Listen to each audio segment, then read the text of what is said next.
Hi everyone, welcome back to CMN 201. This happens to be for our class for Wednesday, the 9th of September, where I wanted to talk a little bit more about Night of the Living Dead and then transition us over into The Exorcist and finally Halloween. And if you'll notice in the notes below, the first order of business is the final project. As we are heading closer to the ending of the semester, I hope you've been putting some thought into your final project and what you might be doing for the final project. And if you haven't been, this is the time definitely to start thinking about it. And I suspect that most of you will probably write your traditional academic paper. However, there are other opportunities for you to pursue if you wanted to do something more creative. So we'll follow up on this a little bit more next class. Also, spring registration is happening now, as I'm sure you've probably heard. So you should be meeting with your advisor. If you don't know who your advisor is, you can find out by going on my GCC, or you can also just go to the advising center. And we've got spring classes available as well as intersession classes available. Intersession is the period of time that usually we have off in January between the fall and the spring semesters. And in 3.5 weeks, that time period, it is possible to take an academic course. That's 3 or sometimes even 4 credits. It is highly condensed, not for the faint of heart. You would meet every day, Monday through Friday, or the equivalent if you were doing something online. But again, at the ending of 3 weeks, you would have completed a 3-credit class. And I happen to teach a class in that format in public speaking. I think it lends itself nicely to that kind of condensed format because so much of it is audience participation. But again, as I had indicated, you can find both the spring scheduled classes as well as the intersession classes on the GCC website on our homepage. And if you wanted to tell anybody about this class, CMN 201, I am offering it in person next class. The idea being that online would be offered in the fall and then in person would be offered in the spring. And certainly any and all of you are invited to come and sit in on the spring if you wanted to and actually watch the movies in class with groups of individuals. But as you know, we're doing an online version of this. So where I left off last class was by giving you a documentary of the 40th anniversary of Night of the Living Dead. There's another absolutely terrific documentary. I couldn't decide which one to show. That's called Birth of the Living Dead. And you can see that this is in the notes below under the 3rd section. You're not required to watch this documentary, but if you wanted to watch it, it came out in 2013. It's an hour and 16 minutes, and it reviews many of the things that you saw in the previous documentary, but it also interviews lots of people in terms of their experiences with consuming the film as a film viewer. And that's one of the things that I wanted to emphasize with Night of the Living Dead, the kind of visceral reactions that audience members had. And you'll see in the section 3 of the notes below for Night of the Living Dead, there is a film review by Roger Ebert. He's a very famous film critic. And I'd like you to click on that and to read it. It's very short, less than a page or so, where basically he talks about how horrified he was that such a film was ever made, let alone shown, that he thought it was almost pornographic in nature in terms of the way that it exhibited elements such as cannibalism. And he also talks about how the film, because this was prior to the film ratings movement, was shown to child audiences, and that he was in one of those audiences where there were quite a few children that were absolutely horrified. What's interesting about the Roger Ebert review is that once, and this is talked about also in Birth of the Living Dead, that once there were art houses in Europe that were beginning to examine Birth of the Living Dead as an important film and an artistic film, Roger Ebert basically changed his opinion of the film and said that he didn't understand it. And upon reviewing the film again, he would give it, a very high rating. But again, he was swayed by some of the reactions after the film. In terms of the actual cinematography, the documentary, and I believe I had also talked about that black and white was central for its look.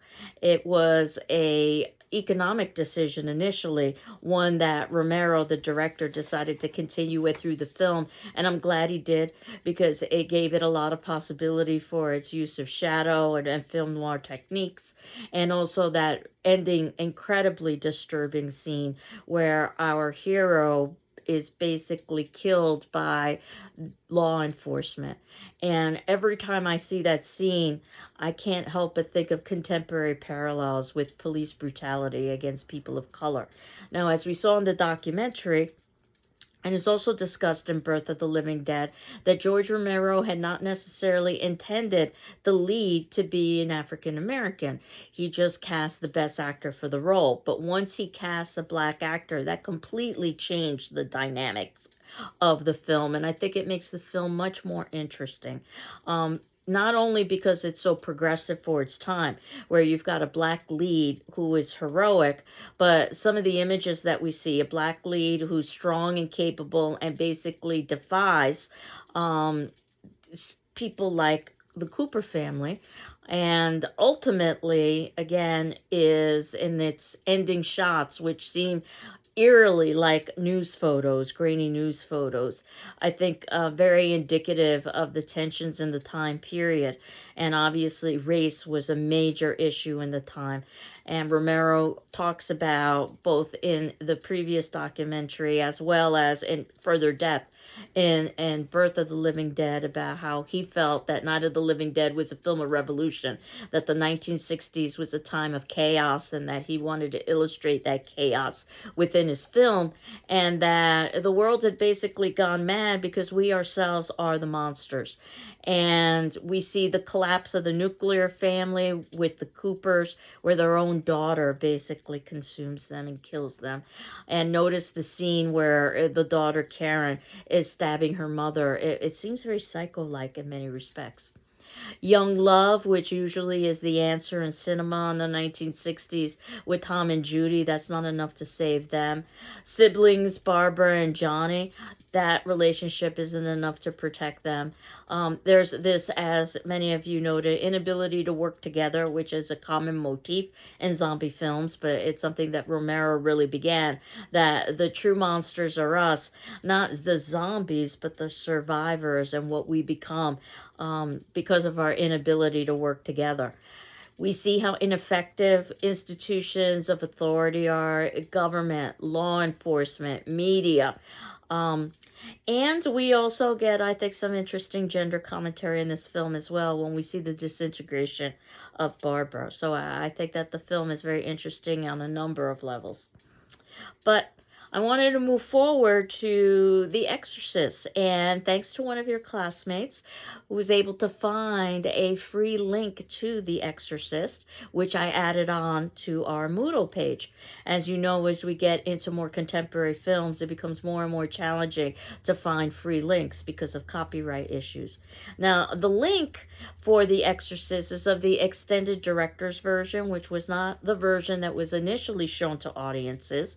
It's the initial version shown to audiences was about 15 minutes shorter, and they had condensed it because of length and also because of a very famous scene called the spider scene, where, if you will remember, Reagan McNeil, the possessed girl, is basically crawling backwards down the stairs, and then a mouthful of blood comes out of her mouth. And they deleted that scene in part because they thought it was too disturbing for audiences. However, they retained many other scenes that I think are even more disturbing, so I never quite understood that. It also deleted, I think, some explanation as to the purpose of possession that initially the author, who worked very closely with the director, the author of the book, The Exorcist, which was a New York Times bestseller, thought was self-explanatory, but upon his reflections years later, he realized that that scene with Father Karen talking to Father Karras about the purpose of possession, which is really to torment the not the victim so much as the bystanders, I think is essential for us understanding this particular text text, especially because, and I believe I've mentioned this before, that the focus, because of the very graphic nature of the novel and the film, it is on the possessed girl, but the title suggests that the story is not about Regan MacNeil, but it's about the exorcist. And we have two exorcists in this particular novel who are also tormented by their own demons. So there are lots of different kinds of demons that can torment an individual. Or, as Emily Dickinson had once said, one need not be a house to be haunted, which is one of my favorite lines. The Exorcist was a blockbuster film, is where the term blockbuster originated. The idea that individuals would stand around the block for hours at a time to watch that film. And it violated all kinds of cultural taboos. It depicted priests as human beings, which had never been done before. It was very graphic. It was what Stephen King would call in his text, Danse Macabre, that examines horror film, the gross out, because those famous scenes of oftentimes, very, very physical bodily functions were quite visceral, and the special effects actually hold up fairly well considering the length of time that's gone by since that film was initially released. The film also uses lots of subliminal techniques that you may not be aware of to be disturbing, both with sounds and with images. You might have noticed that the volume goes up and down dramatically. That's very deliberate to disorient the audience. And the scenes of the possession, laid in with the screams of the possessed girl, and that was actually a voiceover by another actor, are the squeals of pigs when they are being executed. So again, your conscious mind may not be able to pick up on all of this audio, but your subconscious mind will. There are also images of the demon. You can see them a little bit more clearly in the extended version, but in the more condensed version, your conscious eye can't necessarily capture that brief flash of the demon image, but your subconscious mind will. So all of those things help to make this film disturbing. And there is a documentary that I would like you to watch. It's about 20 minutes or so. And it talks a little bit about the hysteria that was associated with The Exorcist, because I don't really think I can express to you the kind of hysteria associated with this film. So obviously, the film has become iconic for many reasons, in part because of its musical score, Tubular Bells. So a little piece of trivia is that happens to be the ringtone for my cell phone. Of course, I'd have The Exorcist as the ringtone for the cell phone. And as I had mentioned previously, it's based on a New York Times best-selling novel. And supposedly, it's loosely based on documented cases of exorcisms, going all the way back to some biblical references. And if we think about some of the reasons why this particular novel works, is because it does give us the contrast of the biblical with the contemporary. The beginning of the film, which to some filmgoers was somewhat confusing, it's less so if you're reading the novel, takes place in Iraq. Now, Iraq, according to folklore, is the place of the Garden of Eden and the fall of mankind. So, the tempting of the devil. So, this initial beginning in Iraq sets the stage for perhaps the new seat of evil in America, specifically Washington, D.C. And if we want to think about the devil as the Prince of Lies, perhaps we could think of Washington, D.C. as the capital of lies. So I think it's very deliberately set in Washington, D.C., and also it is of the place of Georgetown University. So this explains why we would have priests within the vicinity, a Father Karras in particular, who's tormented because he thinks he's lost his faith, and also his guilt over not being present for his mother. And notice that his mother's life is in such direct contrast to Chris MacNeil's, that Chris MacNeil lives such a life of wealth and privilege, and Father Karras's mother is the exact opposite, such a life of isolation and such a life of poverty. Though in some ways we could say that the MacNeils also are isolated. While they are movie stars, or at least Chris MacNeil is, The idea is that they don't really have many connections in Washington.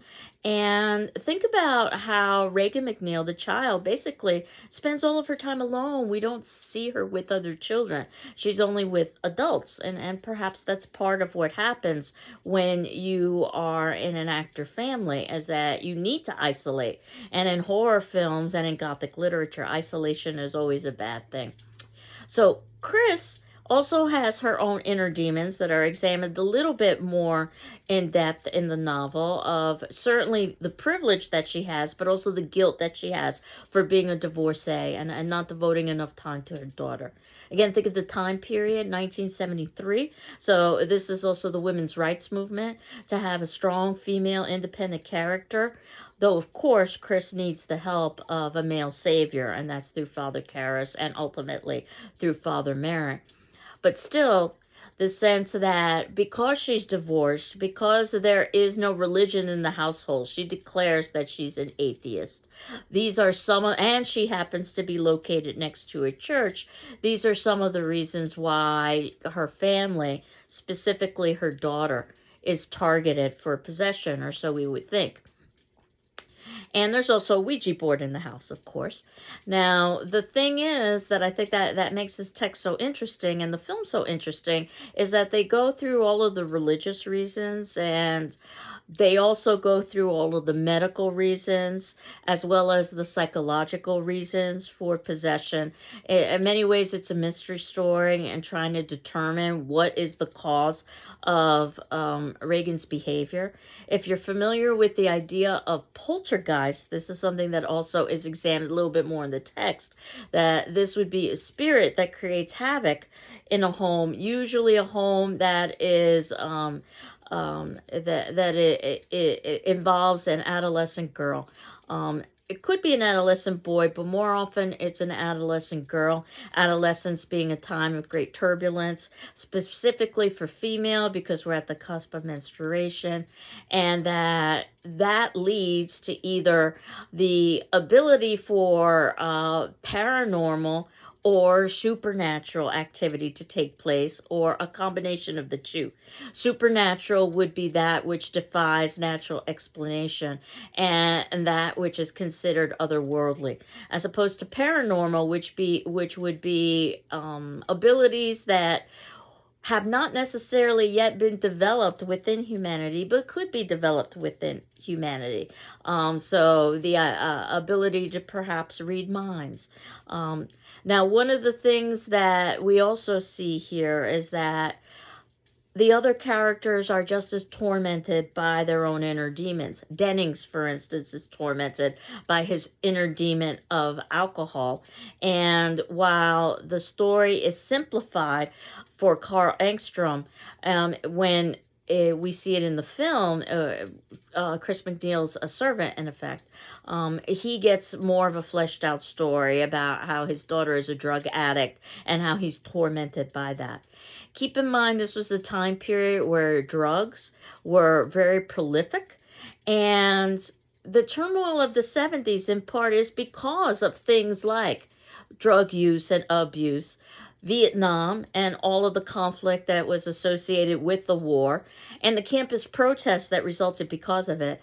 Note that Chris McNeil is actually filming a film, so that's quite meta in some respects, but it happens to be about campus protests and about needing to work within the system, something that Father Merrin is going to have to do when he needs permission to get an exorcism.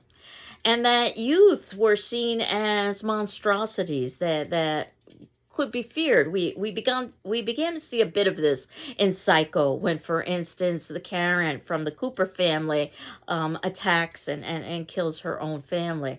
But definitely we're seeing more of this, particularly with the drug culture, where many people were saying their children were acting as if they were possessed when they were under the influence of drugs, and that's the general world was going to hell. Lots of film images of doors in The Exorcist. This was done very deliberately because this film is a door into the supernatural, but also a door into the psyche as well. And while we have physiological and psychological and paranormal and supernatural possibilities, After all, the demon Pazuzu in Iraq is definitely a possible supernatural element.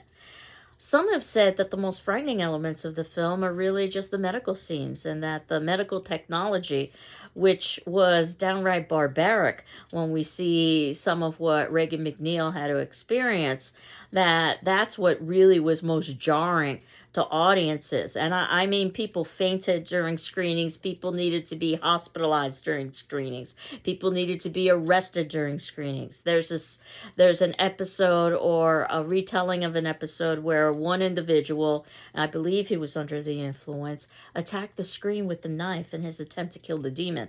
Again, the documentary will give you more of a sense of the kind of hysteria that was associated with that.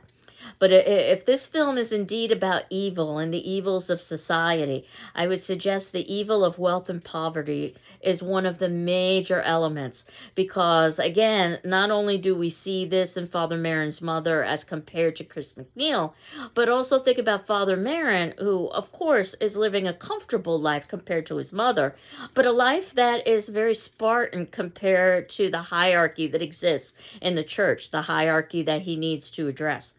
And when we learn a little bit more in the text, but it's alluded to in the film with Father Merrin, that his sin, or his inner demon, is that of pride, and that he has removed himself from working with the poor and working with the sick so that he can have a life as an academic. This is something that we saw a little bit of as well with Dracula, with the Van Helsing figure, who is able to combine both science and supernatural religion. And we'll see that with Merrin as well. He's a scientist, but he's also a man of religion. And so is Karras, because he is a psychologist or psychiatrist, but also he is a man of the cloth. I always am struck when I rewatch this movie, the amount of smoking that goes on, particularly in the scenes with the doctors who are actually smoking in the hospital. It was a completely different time period. And to give you an idea of how some audiences responded in Boston, keep in mind that New England was based on the Puritan ethos. In Boston, The Exorcist was given an X rating, and you probably understand why when you see some of the scenes of desecration that go on within the film. So the deleted scenes from the original film that were added to the extended version were that spider walk episode that I had referenced, and also the conversation between Karras and Merrin on the staircase as they are getting ready to confront the demon about the real purpose of possession is to torment others. And if that's the case, then ultimately the people who are being tormented are Merrin, Karras, and Chris McNeil. Regan McNeil just happens to be the vehicle for that. And I suppose we could say Bert Dennings as well. Though one of the interesting things about Bert Dennings is that so much of the language that Regan McNeil uses could be language that she picked up from Burke. And over again, we have possibilities for other than supernatural explanation. Ambiguity is oftentimes an element in horror film, where it can be explained away from a supernatural perspective or from a more realistic perspective. Madness or insanity is oftentimes what's used in that respect. And as we've talked about all of these films this semester, and about how they all examine the anxieties of their times.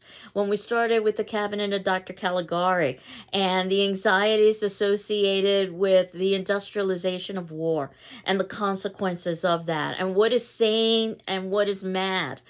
And then when we go to the 1930s and we go to Dracula and the fear of the outsider and the other and reverse immigration. And then when we go into reverse colonization. And then when we go to the 1940s and the fear of female. Now that female is being given more voice and more power. And then the 1950s and the political fears associated with communism and how that could change the American way of life, as well as the idea of aliens, not necessarily from another country, but from another planet. and what would that mean for humanity as a whole. And the 1960s.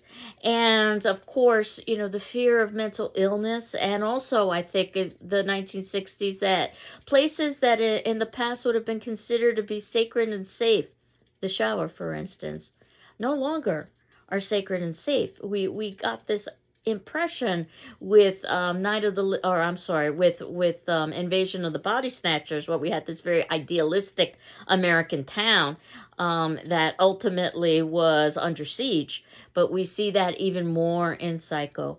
And finally, with Night of the Living Dead and the anxieties associated with the fact that our authoritarian institutions can't save us from ourselves and the monstrosity that we ourselves are.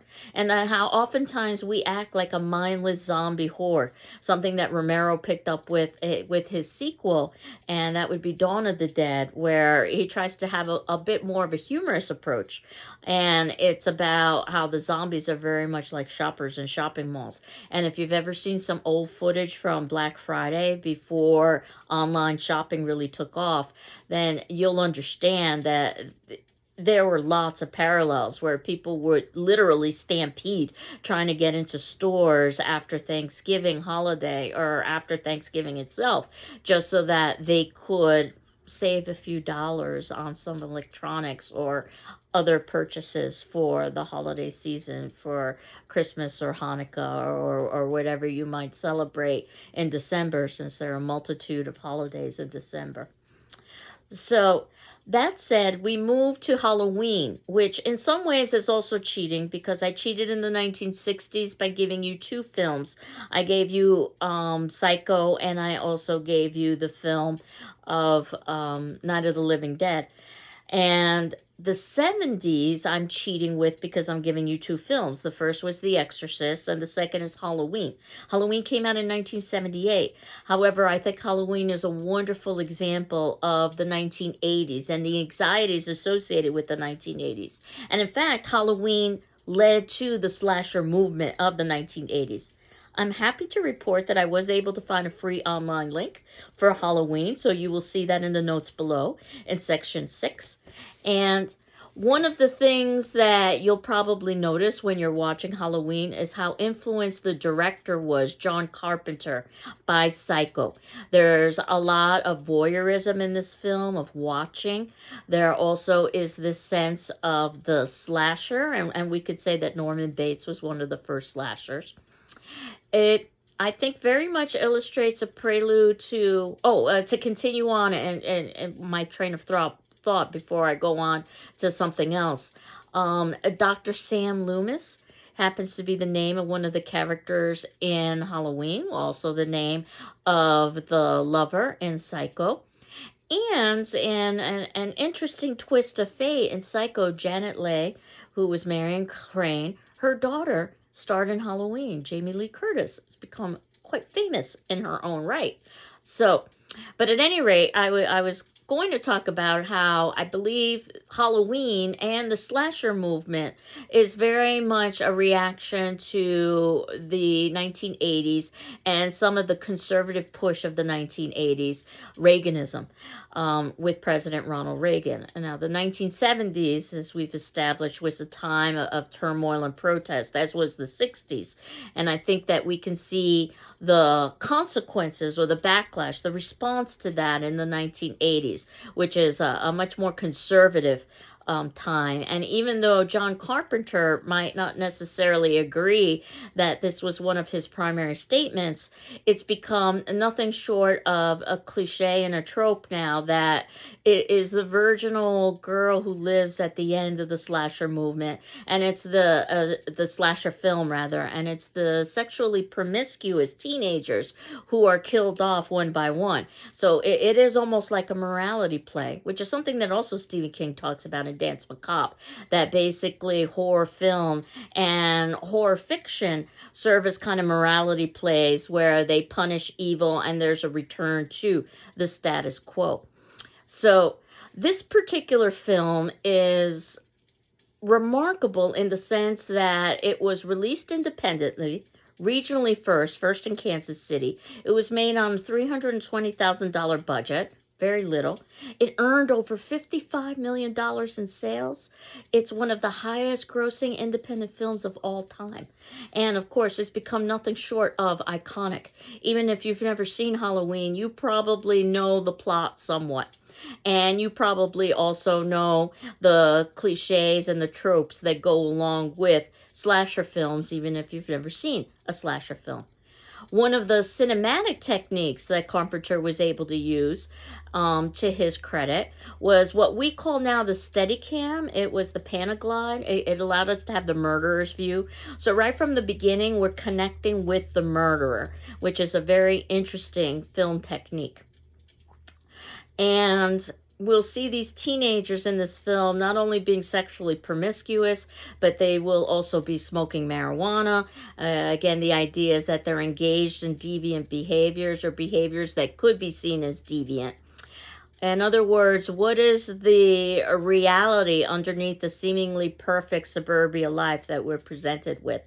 And what is behind the mask, which I think is so relevant because, of course, Michael Myers has become infamous because of his mask, which, little bit of trivia, was a William Shatner mask, a Captain Kirk mask, if you're familiar with Star Trek, that was just altered somewhat to play Michael Myers. One of the things that I'd like you to consider as you're watching this film is knife as phallic image or phallic symbol, the idea of penetration, something that I had suggested with Psycho and Norman's sexual frustration that I think is much more evident here. And also the perhaps the moral of what happens when they're absentee parents. Notice that you really don't see many adults in this particular film.